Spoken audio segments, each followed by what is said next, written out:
Hi everyone, good morning there in India and good evening Costa Rica. Welcome back to my channel. How was your weekend? Easter holidaysலாம் எப்படி celebrate பண்ணீங்க? நல்லா ஜாலியாக இருந்திருப்பீங்க அப்படின்னு நினைக்கிறேன். இன்னைக்கு இன்னொரு இன்ட்ரெஸ்டிங்கான ஒரு டே இன் மை லைஃப் vlog தான் பார்க்க போகிறோம். அண்ட் இது வரைக்கும் என்னோட சேனலுக்கு சப்ஸ்கிரைப் பண்ணி சப்போர்ட் பண்ணியிருக்கிற எல்லாருக்குமே ரொம்ப ரொம்ப நன்றிகள்.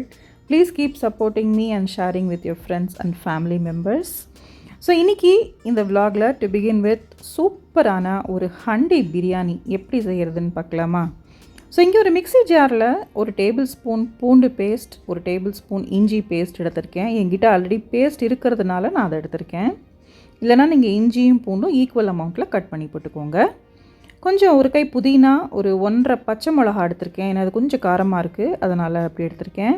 அண்ட் ஒரு கைப்பிடி அளவுக்கு கொத்தமல்லி. இது எல்லாத்தையும் சேர்த்து ஃபஸ்ட்டு நம்ம ஒரு பேஸ்ட் அரைச்சிக்க போகிறோம். நம்ம இதில் அந்த கரம் மசாலா அதெல்லாம் எதுவும் சேர்க்க போகிறதில்ல. இந்த ஹண்டி பிரியாணிக்கு இந்த பேஸ்ட்டை ரெடி பண்ணிக்கோங்க.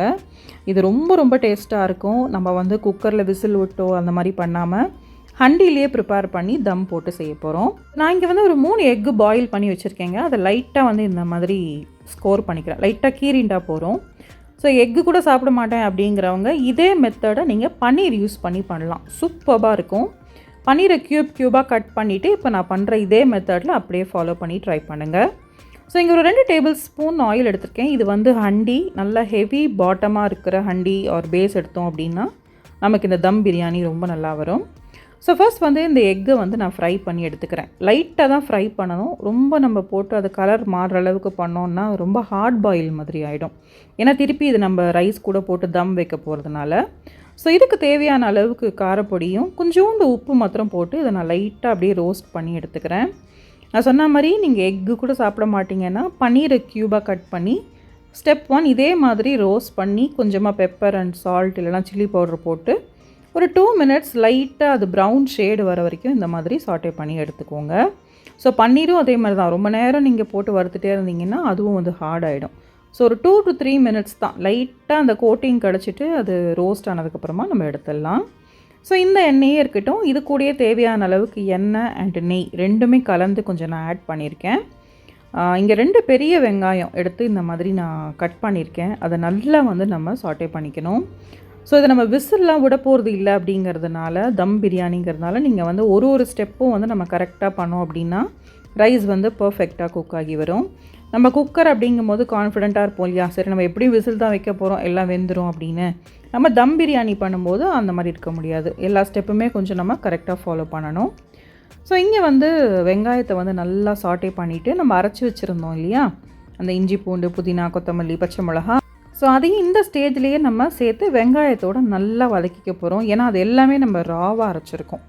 ஸோ அதனால் இஞ்சி பூண்டு அந்த ஃப்ளேவர் எல்லாம் பச்சை வாசனை போகி நமக்கு நல்லா மிக்ஸ் ஆகி கொடுக்கணும். ஸோ அதை நல்லா வதக்கிக்கோங்க. இந்த பிரியாணிக்கு இந்த பேஸ்ட் நம்ம அரைக்கிறோம் இல்லையா, அதுதான் செம்ம டேஸ்ட்டாக இருக்கும். கண்டிப்பாக இந்த மெத்தடில் நீங்கள் ஹண்டிலேயே ட்ரை பண்ணி பாருங்கள். ஹண்டி இல்லைன்னா நீங்கள் ஏதாவது ஒரு ஹெவி பேஸ் பாத்திரம் இருந்ததுன்னா அதில் இந்த பிரியாணியை ட்ரை பண்ணி பாருங்கள். ஸோ இங்கே 2 தக்காளி எடுத்திருக்கேன். ஆனியன் அண்ட் டொமேட்டோ ஓரளவுக்கு ஈக்குவலாகவே நான் எடுத்திருக்கேன். தக்காளியும் நல்லா போட்டு வதக்கிக்க போகிறோம். கூடவே வீட்டில் நான் யூஸ்வலாக ஆட் பண்ணுற என்னுடைய ஸ்பெஷல் பிரியாணி மசாலா. நிறைய பேர் ரெசிபி கேட்டுகிட்டே இருக்கீங்க. நான் சொன்ன மாதிரி நான் ப்ரிப்பேர் பண்ணும்போது டெஃபினட்டாக இதுக்கான வீடியோ வித் ரேஷியோ நான் ஷேர் பண்ணுறேன். ஸோ ஒரு 1/2 டேபிள் ஸ்பூன் மஞ்சள் பொடி ஆட் பண்ணியிருக்கேன். அண்ட் தேவையான அளவுக்கு காரப்பொடி. இது அவங்கவுங்க ஸ்பைஸ் லெவலை பொறுத்து ஆட் பண்ணிக்கோங்க. ஏன்னா இதில் பச்சை மிளகாவும் போட்டிருக்கோம் இல்லையா, அதனால் நீங்கள் அவங்க வீட்டில் எப்படி உங்களுக்கு ஸ்பைஸ் லெவல் தேவைப்படுதோ அந்த மாதிரி ஆட் பண்ணிக்கோங்க. ஸோ இதை போட்டு நல்லா அப்படியே சாட்டே பண்ணிவிட்டு இந்த பிரியாணி இந்த வெஜிடபிள்ஸ் எல்லாத்துக்குமா சேர்த்து நான் சால்ட் ஆட் பண்ணிட்டேன். எக்குக்கு தேவையானதை நம்ம சாட்டே பண்ணும்போது லைட்டாக போட்டோம். ஸோ அதை நம்ம மைண்டில் வச்சுக்கணும். நல்லா வதக்கிக்கணுங்க. நல்லா வதக்கி அந்த எண்ணெய் அப்படியே செப்பரேட் ஆகும்போது கொஞ்சமாக கட் பண்ணி வச்சுருக்கிற கொத்தமல்லியை ஆட் பண்ணியிருக்கேன். 2 டேபிள் ஸ்பூன் தயிர் இங்கே ரொம்ப க்ரீமியாக இருக்குங்க.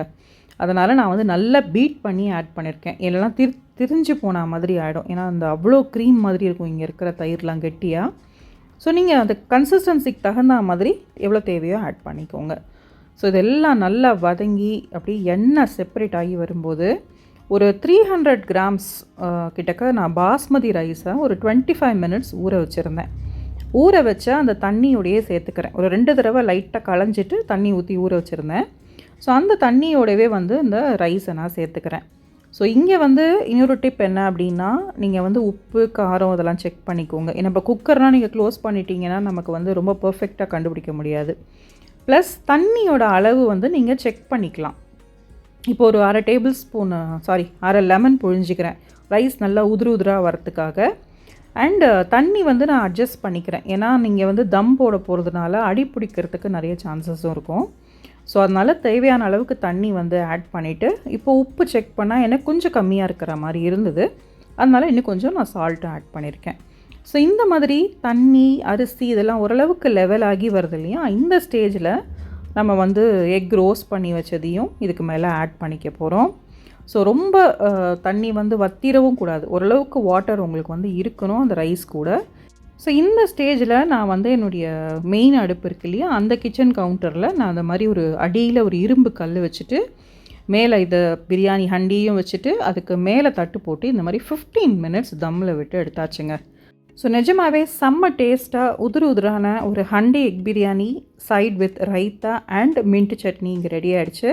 இதே மெத்தடில் நீங்களும் ட்ரை பண்ணி பார்த்துட்டு எனக்கு எப்படி வந்ததுன்னு சொல்லுங்கள். ஸோ இது வந்து ஒரு வீக் டே விலாக் சொல்லியிருந்தேன் இல்லையா, இது வந்து போன வீக் தேர்ஸ்டேக்கான விலாக்.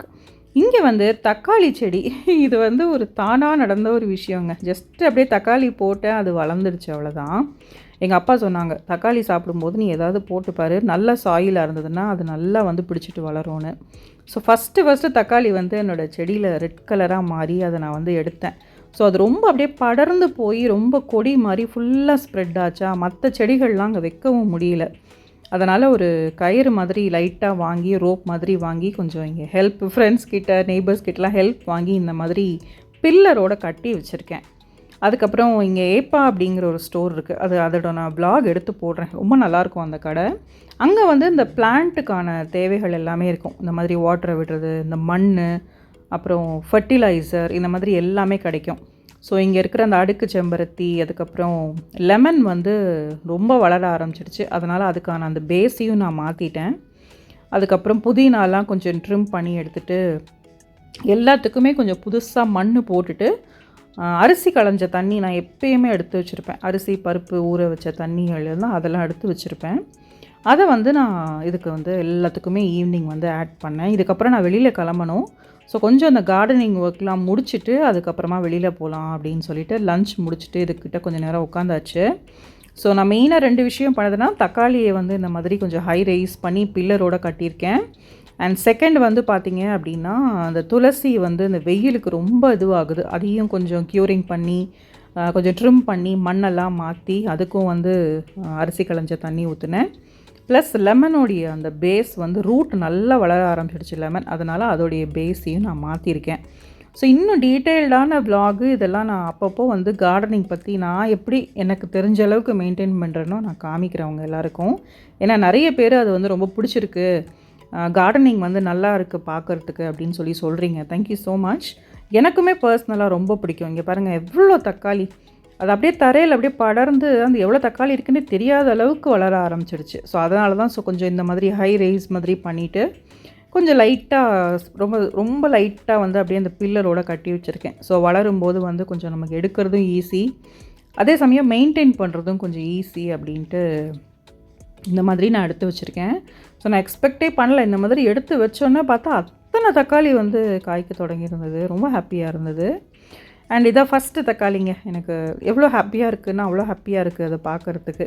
இப்போ தான் புரியுது ஃபார்மர்ஸ்லாம் வந்து அவங்க எவ்வளோ எஃபர்ட் போடுறாங்கல்ல, ஒரு சின்ன ஒரு தக்காளிக்கு அவ்வளோ சந்தோஷமாக இருக்கும்போது, அவ்வளோ ஃபார்மிங் பண்ணுறாங்க, ஹார்வெஸ்டிங் போது அவங்களுக்கு எவ்வளோ ஹாப்பியாக இருக்கும் அப்படின்னு எனக்கு இப்போ புரியுது. ஸோ நெக்ஸ்ட்டு வந்து பார்த்திங்கன்னா ஈவினிங்கில், இது ஒரு தேர்ஸ்டேங்கிறதுனால இங்கே ஒரு அவுட்லெட் பக்கத்தில் இருந்தது, பிளானட் அவுட்லெட் அப்படின்னு இருக்குது. எங்கள் ப்ராவின்ஸ்லேயே தான் இருக்குது. அண்ட் முக்கால்வாசி இங்கே அவுட்லெட்ஸ்லாம் பார்த்திங்கன்னா எவ்ரி வெட்னஸ்டே அண்ட் தேர்ஸ்டேஸ் வந்து பார்த்திங்கன்னா செம்ம டீலில் இருக்கும். என்ன சொல்கிறது, எல்லாமே வந்து $1 $2 லெஸ் தேன் $5 நிறைய வச்சுருப்பாங்க. அண்ட் ஒரு நாளைக்கு ஒரு அமௌண்ட்டு ஒரு பொருட்களில் இருக்கும் அப்படிங்கிறது அங்கே டிஸ்பிளேலேயே இருக்கும். இது இங்கே மட்டும் இல்லை, இது வந்து பிளானட் அவுட்லெட் அப்படிங்கிறது. இங்கே பல அவுட்லெட்ஸ் இருக்குது. அண்ட் எல்லா இடங்கள்லையுமே வந்து பார்த்திங்கன்னா இதே மாதிரி ப்ரைஸ் தான் ஃபாலோ பண்ணுவாங்க. மண்டே ஒரு டைம், மண்டே ஒரு காஸ்ட்டு, டியூஸ்டே அந்த மாதிரி, தேர்ஸ்டேஸ்லாம் பார்த்தீங்கன்னா ரொம்ப கம்மி, $2 $3க்குலாம் பயங்கர கிராண்ட் ட்ரெஸ் இருக்கும். அப்புறம் பார்த்தீங்கன்னா இந்த மாதிரி பாக்ஸில் நம்ம இந்தியா சென்னையில் இருக்குல்ல சரவணா ஸ்டோர்ஸ்லலாம் போனீங்கன்னா இந்த மாதிரி உங்களுக்கு பாக்ஸில் போட்டிருப்பாங்க, டிஸ்கவுண்ட்ஸ் டிஸ்பிளேஸில் இருக்கும். நம்ம அதை பார்த்து தான் எடுக்கணும். ஸோ ஒப்பீனியன் டிஃபர்ஸ் அப்படிங்கிற மாதிரி இங்கே BMW காரு ஆடி கார்லாமும் வந்து வாங்குறவங்க நிறைய பேர் இருப்பாங்க. பிகாஸ் அந்த டீல் சூப்பராக இருக்கும். அண்ட் நான் இங்கே நிறைய ட்ரெஸ்ஸஸ் எடுத்திருக்கேங்க, எஸ்பெஷலி டிஷர்ட் அண்ட் இந்த மாதிரியான பார்ட்டி வேர்லாம் இங்கே நான் எடுத்திருக்கேன். இப்போ ரீசெண்டாக என்னுடைய ட்ரெஸ் விலாகில் கூட நான் வீடியோ ஷேர் பண்ணியிருந்தேன். அதில் கூட ஒரு ட்ரெஸ் நான் இந்த அவுட்லெட்டில் எடுத்தது தான். ஸோ நல்லா உழைக்கும் குவாலிட்டி. அண்ட் அந்த மாதிரி இங்கிலீஷ் ஃபினிஷ் இருக்கிற அந்த கலர்ஸ்லாம் இருக்குது இல்லையா, ஒரு மாதிரி பேஸ்டல் கலர்ஸ், கொஞ்சம் ராயலான அவுட்ஃபிட், அந்த மாதிரி எல்லாம் வந்து இங்கே நான் எடுத்திருக்கேன். இதெல்லாம் வந்து தேர்ஸ்டே நான் மெயினாக போகிற ரீசன் பார்த்தீங்கன்னா ரொம்ப கம்மியாக இருக்கும். கிட்டத்தட்ட பார்த்தீங்கன்னா ஒரு $3 $4க்கே வந்து உங்களுக்கு இந்த மாதிரியான கிராண்டான சீக்வன்ஸ் அவுட்ஃபிட்ஸ்லாம் கிடைக்கும். சீக்வன்ஸ்னால் எப்படி இருக்குன்னா ரொம்ப ஜிலு ஜிலுன்ட்டு அப்படி வந்து அந்த சீக்வன்ஸ் கொட்டுற மாதிரிலாம் இங்கே இருக்காதுங்க. இதெல்லாம் நான் நிறைய தடவை யூஸ் பண்ணி மெஷின் வாஷ் கொடுத்து கூட குவாலிட்டி அப்படியே மெயின்டைன் ஆகிற மாதிரி தான் இருக்கும். பட் நான் சொன்ன மாதிரி நம்ம பார்த்து எடுக்கணும். நிறைய டிஸ்பிளேஸில் இருக்கும். சிலது வந்து வேறு கண்ட்ரிக்கு போயிருக்கும்போது சில பேர் அவங்க ஃபர்னிச்சர்லாம் இங்கே கொடுத்துட்டு போயிருப்பாங்க. So it depends. ஜஸ்ட் ஒரு டைம் பாஸ்க்காகவும் போகலாம், அதே சமயம் நிறைய நல்ல நல்ல குவாலிட்டி ட்ரெஸ்ஸஸ்லாமும் இருக்கும், நல்ல ஹோம் நீட்ஸ்லாமும் இங்கே நான் வாங்கியிருக்கேங்க. ஸோ இங்கே வந்து பார்த்திங்கன்னா நெக்ஸ்ட்டு இந்த ஜீனு, அதுக்கப்புறம் இந்த ட்ரவுசர், ஸ்விம் சூட்டு, எக்கச்சக்கமான டாப்ஸ் இருக்குங்க. டிஷர்ட்ஸ்லாம் சூப்பராக இருக்கும். நான் இங்கே வந்து ஒரு ஸ்கர்ட் அண்ட் டிஷர்ட் நான் எடுத்திருக்கேன் லைக் ஃபியூ மந்த்ஸ் அகோ. பயங்கர சூப்பராக இருக்கும். அண்ட் இந்த பர்டிகுலர் காலம் வந்து பார்த்திங்கன்னா வீட்டுக்கு போட்டுக்கிற மாதிரி, சும்மா நம்ம நைட் வேறு மாதிரி போட்டுக்கிற மாதிரி இருக்கும். அதே சமயம் இந்த மாதிரி கிராண்டான ட்ரெஸ்ஸஸ்லாமும் இருக்கும். மெயினாக பிளாக் கலர்ஸ்க்குன்ட்டு ஒரு செக்ஷன் அப்படியே வச்சுருப்பாங்க. இதெல்லாம் வந்து வெட்னஸ்டே அண்ட் தேர்ஸ்டே மட்டும்தான் அந்த மாதிரி டிஸ்பிளேயில் இருக்கும். மீதி நாள்லாம் பார்த்திங்கன்னா இதெல்லாம் $20 $15க்கு அந்த மாதிரி மாற்றிடுவாங்க. ஸோ எனக்கு இந்த அவுட்ஃபிட்ஸ்லாம் ரொம்ப பிடிச்சிருந்தது. ரொம்ப கிளாஸியாக லைட் பிரிண்ட்ஸோட அந்த மாதிரி க்யூட்டாக இருந்தது. அண்ட் இதெல்லாம் பார்த்திங்கன்னா bedding and furniture, home decors, home needs. நான் அப்படியே ரேண்டமாக உங்களுக்கு காமிக்கிறேன். நான் இந்த மாதிரி அவுட்லெட் இங்கே இருக்குது அப்படின்னு சொல்லிட்டு காமிக்கிறேன். எல்லா இடங்கள்லையுமே அவுட்லெட்ஸ் இருக்கும். நம்ம இந்தியாவிலையுமே பார்த்திங்கன்னா அந்த திருப்பூர் அவுட்லெட், நான் மெயினாக வந்து அடையாரில் காட்டன் ஹவுஸ் அப்படின்னு ஒரு அவுட்லெட் போடுவாங்க. நான் எப்போ வந்தாலும் அங்கே வந்து பார்ப்பேன். ஸோ எல்லாமே எல்லா இடத்துலையும் எடுக்க முடியாது. But we can just take a look. இந்த ரிக்ளைனர் சேர் சூப்பராக இருந்தது. அனு ஃபஸ்ட்டு போய் உட்காந்துட்டா, சூப்பராக இருக்குது அப்படின்னு சொல்லிட்டு. இதெல்லாமும் நல்ல டீலில் போட்டிருந்தாங்க. ஒரு $16 அதுக்கெல்லாமே வந்து ரிக்ளைனர் சேர்ஸ்லாம் போட்டிருந்தாங்க. ஸோ இது அப்படியே உங்களுக்கு வந்து ஒரு அவுட்லெட் அப்படிங்கிறதுனால கொட்டி வச்சுருப்பாங்க. ரொம்ப வெல் ஆர்கனைஸ்டாலாம் இருக்குமான்னா கண்டிப்பாக இல்லை. பட் ட்ரெஸ்ஸஸ் அண்ட் ஹோம் ஃபர்னிச்சர்லாம் நல்லாயிருக்கும். அங்கங்கே நடுவில் இந்த மாதிரி உங்களுக்கு டிஸ்கவுண்ட்ஸில் இருக்கிறதெல்லாம் இந்த மாதிரி பாக்ஸில் போட்டிருப்பாங்க. எனக்கு இந்த ஸ்விம் சூட் ரொம்ப பிடிச்சிருந்துங்க, இந்த பீச் வேர். பட் அது வந்து அன்றைக்கி ஆஃபரே இல்லை. ஏன்னா அது அந்த ஹேங்கர் சைடில் இருக்கிறது எல்லாம் தான் ஆஃபர் இருந்தது. இந்த பாக்ஸில் இருக்கிறதுலாம் வந்து ஆக்சுவல் ரேட்டுக்கு தான் இருந்தது. இது ஏதோ $8 ஏதோ போட்டிருந்தாங்க அப்படின்னு நினைக்கிறேன். ஸோ நான் அதை பெருசாக எடுக்கலை. பட் எனக்கு அது ரொம்ப பிடிச்சிருந்தது. ஸோ இதெல்லாம் ஹோம் நீட்ஸ். அண்ட் லாஸ்ட்டாக வந்து பார்த்திங்கன்னா பெரிய அவுட்லெட்டுங்க ஆக்சுவலாக. அது இதுக்கு அதை தவிர அதோடைய ஸ்டாக் ரூம்னு வந்து உள்ளேயே தனியாக வச்சுருப்பாங்க. அதோடைய அந்த பெரிய வண்டி வந்து ஸ்டாக்லாம் வந்து இறக்கும். நான் உங்களுக்கு காமிக்கிறேன். இது வந்து பார்த்திங்கன்னா இந்த ஏடி ஸ்டோன்ஸ், அதுக்கப்புறமா கோல்ட் பிளேட்டட், சில்வர் பிளேட்டடில் இருக்கிற ஜுவல்லரி, ஹேர் கிளிப்ஸ், அதுக்கப்புறம் வாட்ச்சு, கிளட்ச் பேக்ஸு, அப்புறம் இந்த மாதிரியான ஃபிங்கர் ரிங்ஸ். இங்கே வந்து பார்த்திங்கன்னா ஃபிங்கர் ரிங் மாதிரியே இருக்கிற டப்ஸு மாதிரிலாம் போடுவாங்க. காதில் வந்து ஓட்டையே இல்லாமல் டைரெக்டாக வந்து அந்த ரிங்கை ஓப்பன் பண்ணி அப்படியே காதில் ப்ரெஸ் பண்ணிக்கிற மாதிரிலாம் இங்கே போடுவாங்க. செகண்ட் ஸ்டெட்டு, எக்கச்சக்கமாக காது குத்திப்பாங்க. அந்த மாதிரிலாம் இங்கே இருக்கும்.